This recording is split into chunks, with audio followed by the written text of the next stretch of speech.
Hello students, welcome to our physics lecture for 10 plus 2 medical and non-medical stream. Today we are going to continue magnetic effects of current and magnetism, that is Biot-Savart law की second application to calculate magnetic field at the center of the circular coil carrying current. अब हमने consider किया circular coil. Let R be the radius of coil with the center O and I is the current flowing in the circular current in the direction that we are supposing that circular coil is made up of large number of current elements and each of length dl. This circular wire is having a large number of current elements जिसकी length क्या है dl और r क्या है position vector that is from the center and between the dl vector and r vector there is making an angle of 90 degree and the wire is carrying a current I in the clockwise direction. Now according to Biot-Savart law, dB is equals to mu naught upon 4 pi I dl vector cross r vector divided by r cube. dl vector cross r vector है so dl into r sin of theta by r cube. So that is mu naught upon 4 pi I dl sin theta divided by r square, where r is a position vector of point O from the current element and angle between them dl and r vector is 90 degree. So put sin of theta is equals to sin of 90 degree and sin 90 degree is equals to 1. So dB is equal to mu naught upon 4 pi I dl divided by r square. And in this case, direction of dB is perpendicular to the plane of the current loop and is directed inwards according to the right hand rule. ये भी हम देखेंगे बाद में.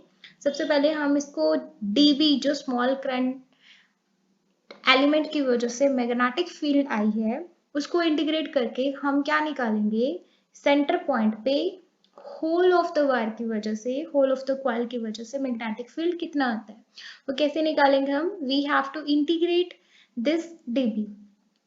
Now since the current through all the elements of the circular coil will contribute to the magnetic field in the same direction, therefore the total magnetic field at point O due to the current element in the whole wire can be obtained by integrating. So let's integrate. B is equals to dV का integration, that is integration of mu naught upon 4 pi I dl divided by r square, that is mu naught upon 4 pi I by r square बाहर आ जाएगा because it is a constant and here we arrive at integration of dl.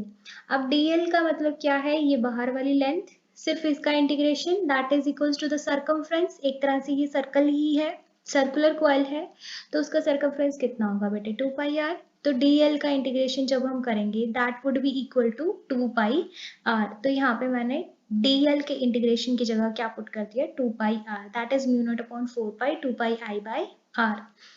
और अगर if the circular coil consists of n turns, अगर circular coil में n turns हैं तो dl का जो इंटीग्रेशन है that would be equal to 2 pi R into n के साथ मल्टीप्लाई हो जाएगा नंबर ऑफ टर्न्स के साथ. So that would be arrive at b is equal to mu not upon 4 pi I by R square into 2 pi R n.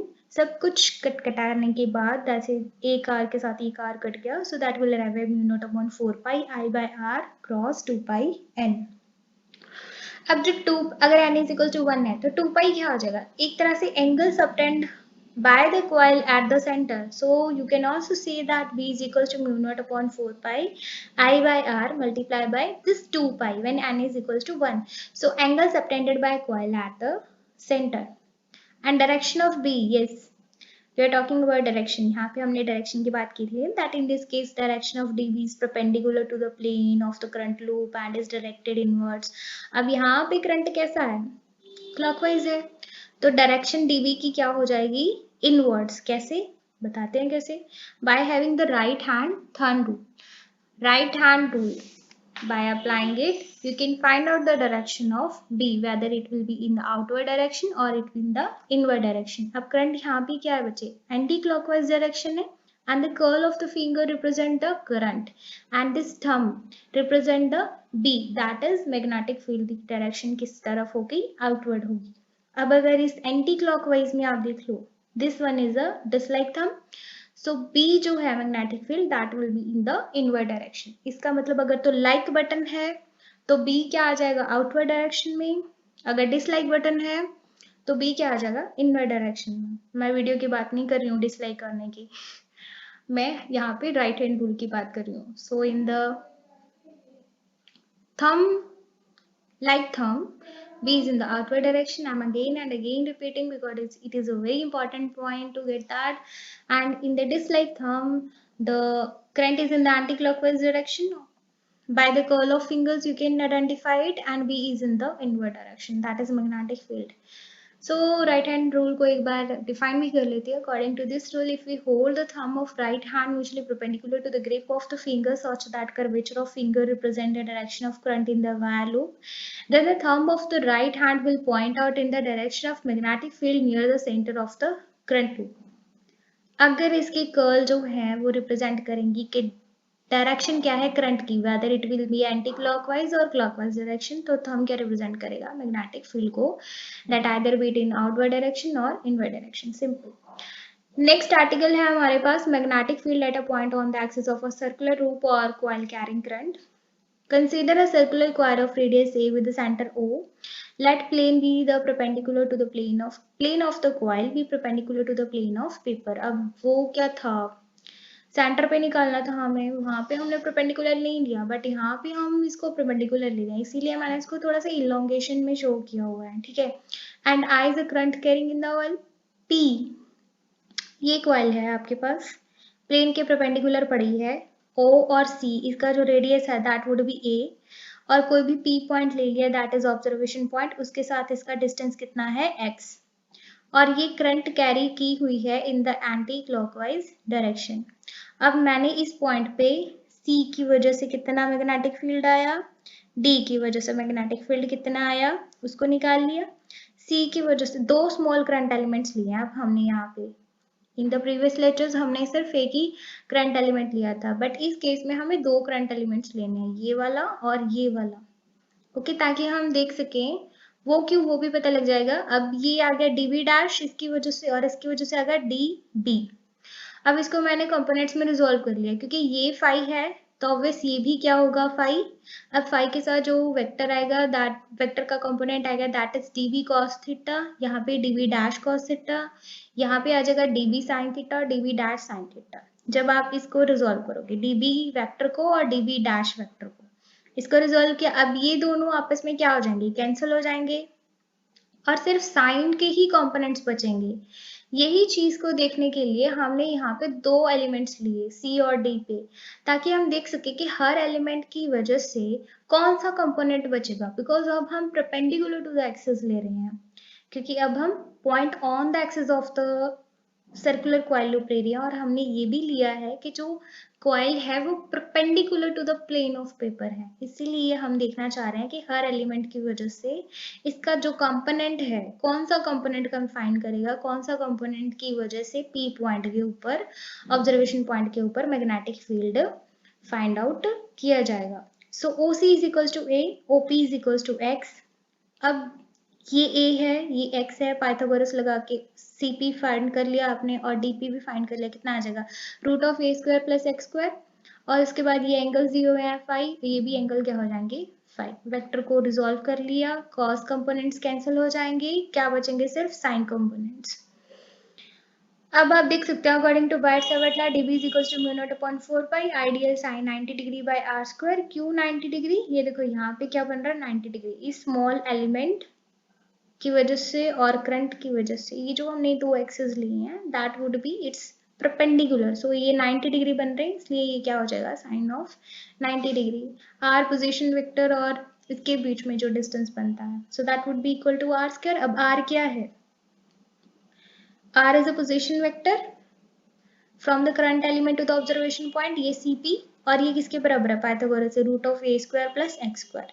तो यहाँ पे क्या आ जाएगा बच्चे, आर स्क्वायर की जगह पे A square plus X square, root का स्क्वायर करोगे तो वो स्क्वायर हट जाएगा यहाँ से, और जो डायरेक्शन है इन द प्लेन परपेंडिकुलर होगी DL के भी और R वेक्टर के भी, that is given by right hand screw rule, और जो that is it is acting along perpendicular to CP. PE is perpendicular to CP.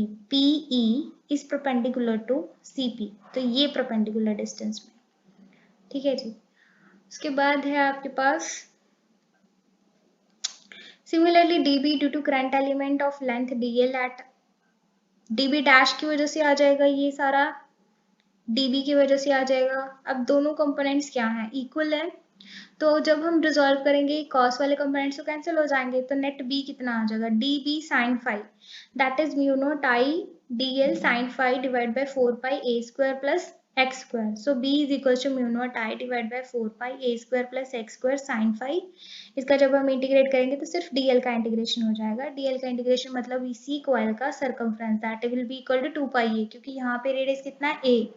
साथ में क्या आ जाएगा sin phi. ये मैंने अलग से इसलिए लिखा है क्योंकि अब sin phi की वैल्यू पुट होने जा रही है. सी sin phi कितना होता है p upon h that is perpendicular upon hypotenuse. Perpendicular क्या है यहाँ पे बेटे, परपेंडिकुलर इज a. ओके और हाइपोटेन्यूज कितना है आपके पास cp और वो कितना है root of a square plus x square. तो साइन थीटा कितना आ जाएगा यहाँ पे, sine theta would be equal to a upon root of a square plus x square. Values put की यहाँ पे ये आ गया आपका मैग्नेटिक फील्ड. और अगर नंबर ऑफ टर्न्स है तो n के साथ क्या हो जाएगा बच्चे, मल्टीप्लाई. इसके बाद है स्पेशल केसेस.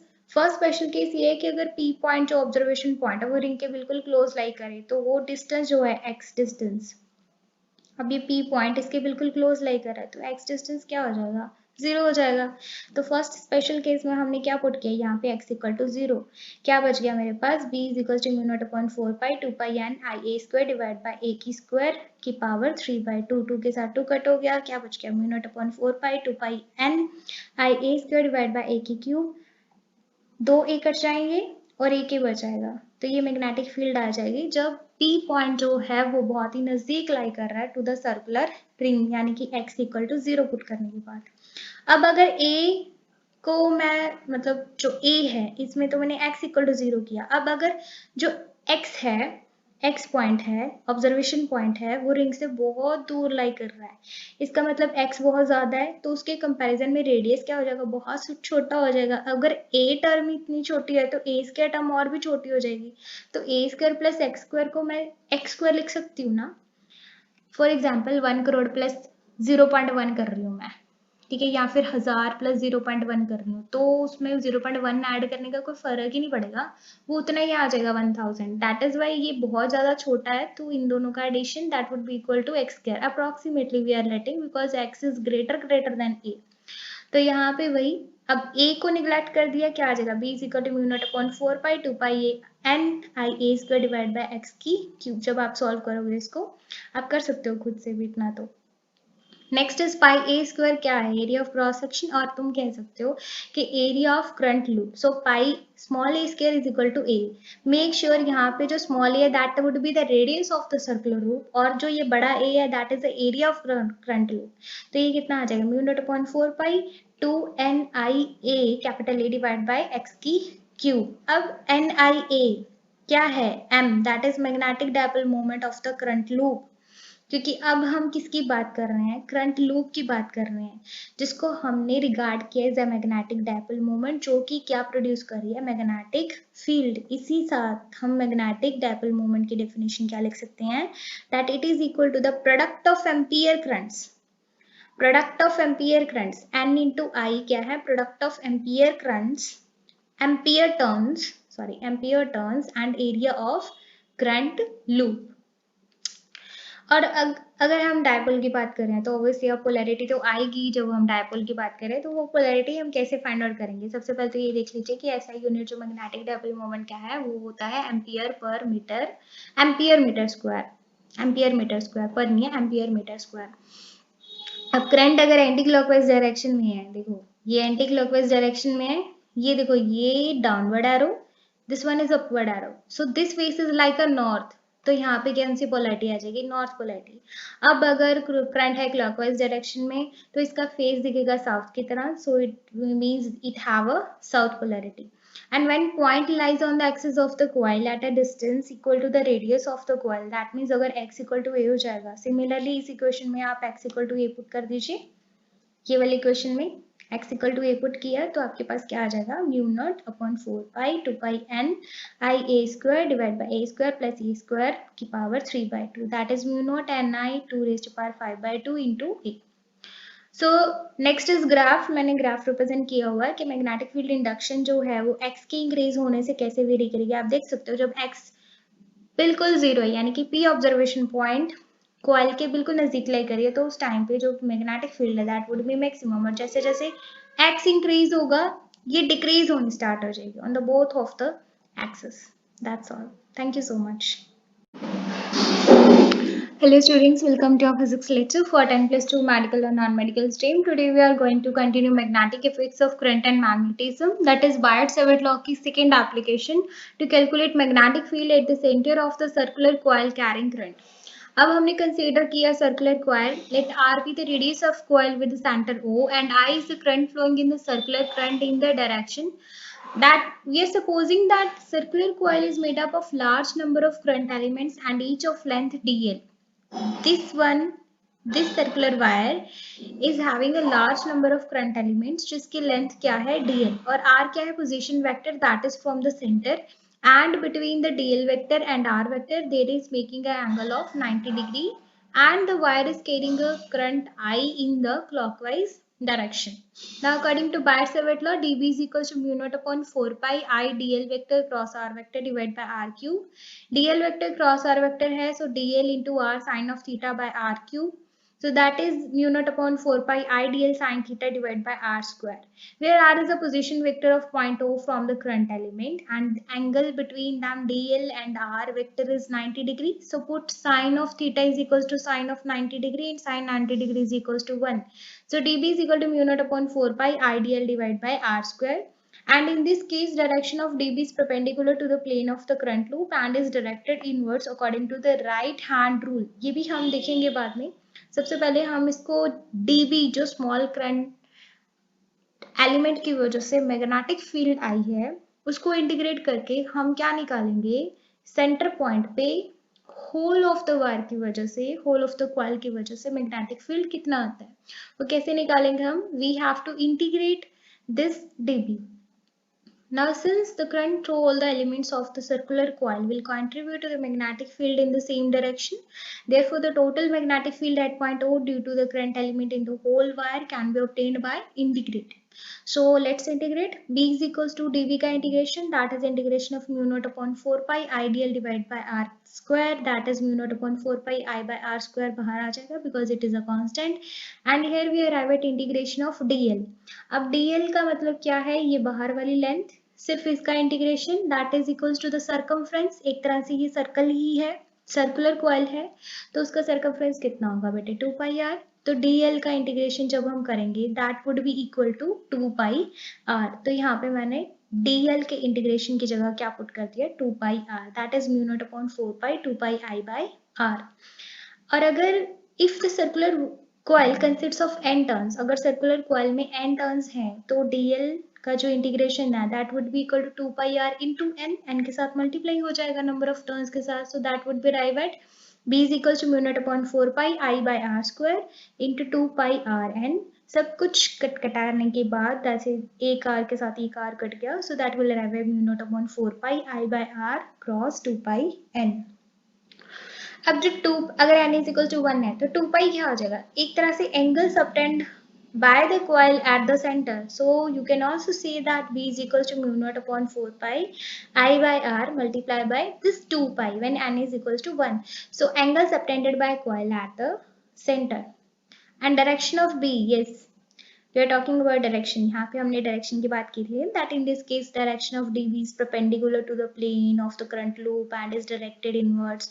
अब यहाँ पे current कैसा है, clockwise है तो डायरेक्शन dB की क्या हो जाएगी इनवर्ड्स. कैसे बताते हैं कैसे, by having the right hand Thurn rule. Right hand rule by applying it you can find out the direction of B, whether it will be in the outward direction or it will be in the inward direction. अब current यहाँ भी क्या है बच्चे, anti clockwise direction है and the curl of the finger represent the current and this thumb represent the B, that is magnetic field की direction किस तरफ होगी, आउटवर्ड होगी.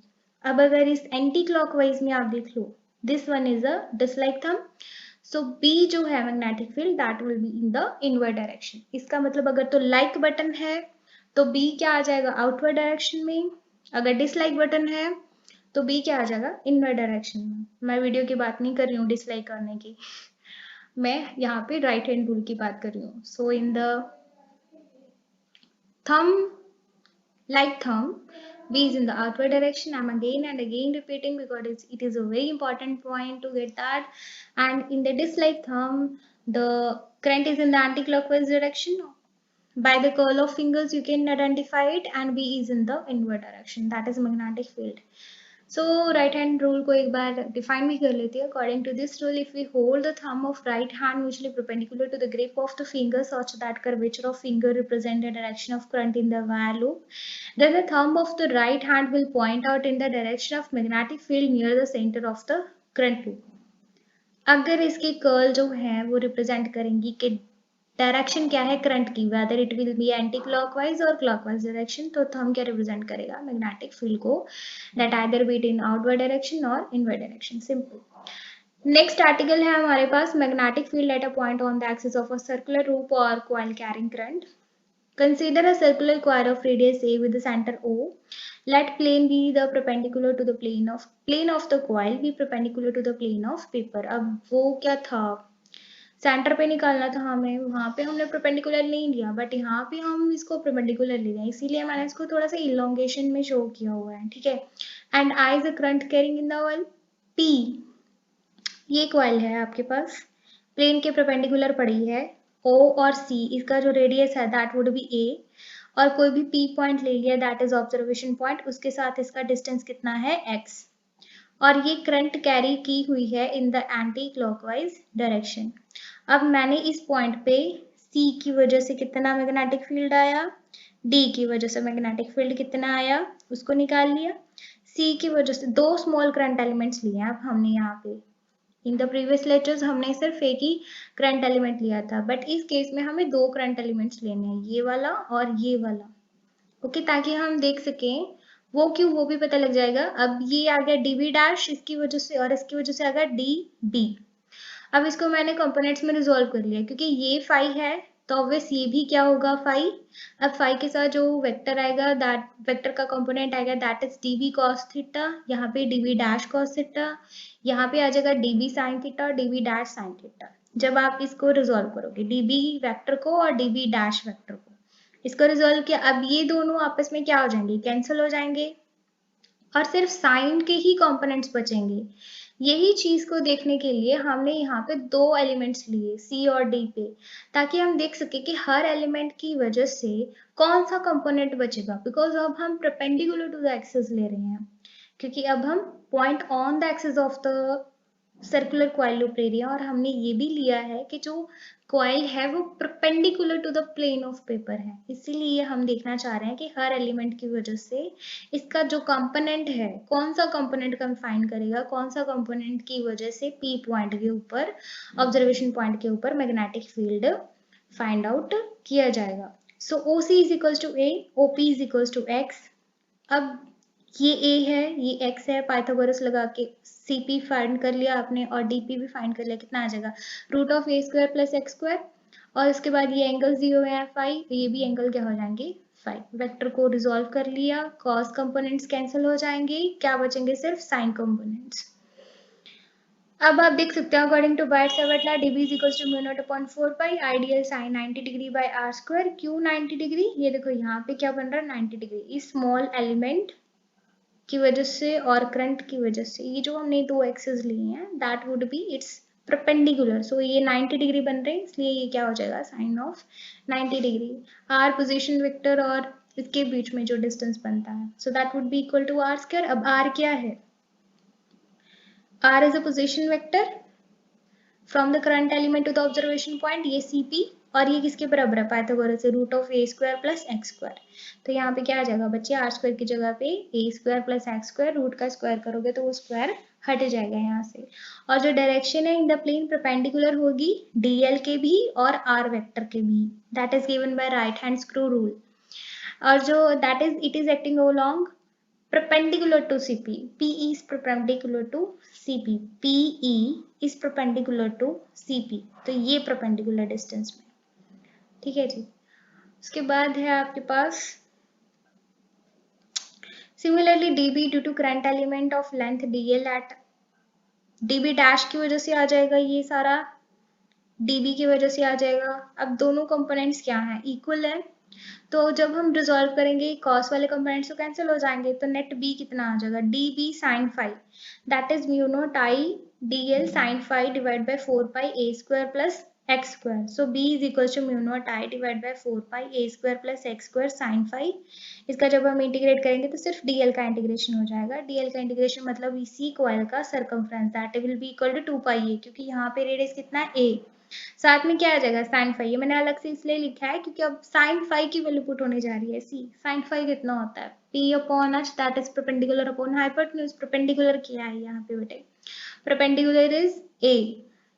ओके, और हाइपोटेन्यूज कितना है आपके पास सीपी, और वो कितना है root of A square plus X square. तो साइन थीटा कितना आ जाएगा यहाँ पे, sine theta would be equal to A upon root of A square plus X square. Values put की यहाँ पे ये आ गया आपका मैग्नेटिक फील्ड.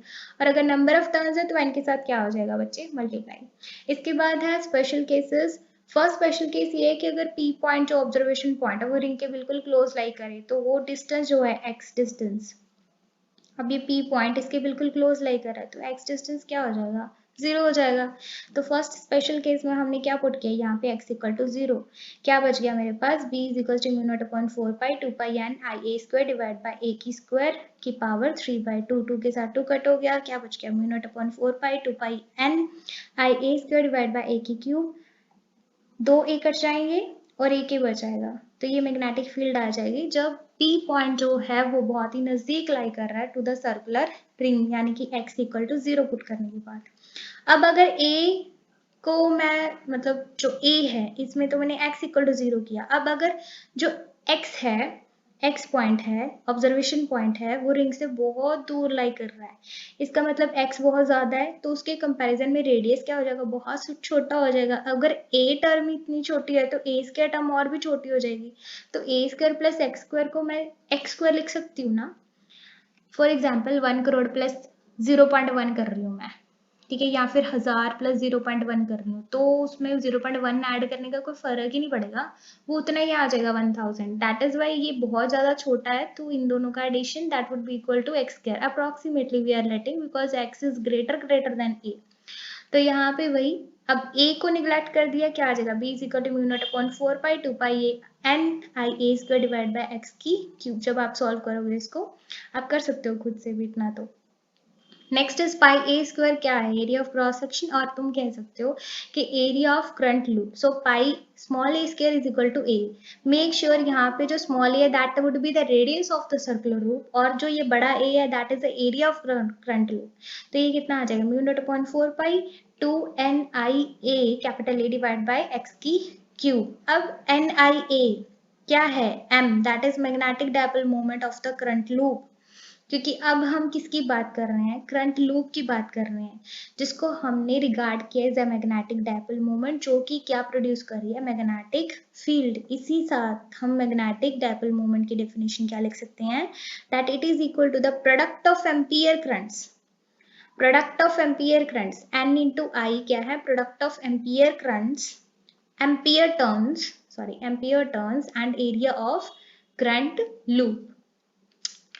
और अगर हम डायपोल की बात करें तो ऑब्वियसली अब पोलैरिटी तो आएगी. जब हम डायपोल की बात करें तो वो पोलैरिटी हम कैसे फाइंड आउट करेंगे, सबसे पहले तो ये देख लीजिए कि ऐसा यूनिट जो मैग्नेटिक डायपोल मोमेंट क्या है वो होता है ampere per metre, ampere metre square पर नहीं है, एम्पियर मीटर स्क्वायर.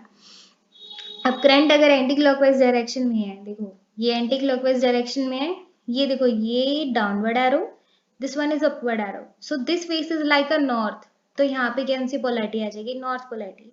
अब अगर करंट है क्लॉकवाइज डायरेक्शन में तो इसका फेस दिखेगा साउथ की तरह, so it means it have a south polarity. And when point lies on the axis of the coil at a distance equal to the radius of the coil, that means अगर x equal to a हो जाएगा. Similarly इस equation में आप x equal to a put कर दीजिए, ये वाली इक्वेशन में x equal to A put किया तो आपके पास क्या आ जाएगा, mu not upon 4 pi 2 pi N I A square divide by A square plus E square की power 3 by 2, that is mu not N I 2 raise to power 5 by 2 into A. So next is graph. मैंने graph represent किया हुआ है कि magnetic field induction जो है वो x के इंक्रीज होने से कैसे वेरी करेगी. आप देख सकते हो जब x बिल्कुल जीरो है यानी कि p ऑब्जर्वेशन पॉइंट कॉइल के बिल्कुल नजदीक लाई करिए तो उस टाइम पे जो मैग्नेटिक फील्ड है दैट वुड बी मैक्सिमम, और जैसे जैसे x इंक्रीज होगा ये डिक्रीज होनी स्टार्ट हो जाएगी on the both of the axis. That's all. Thank you so much.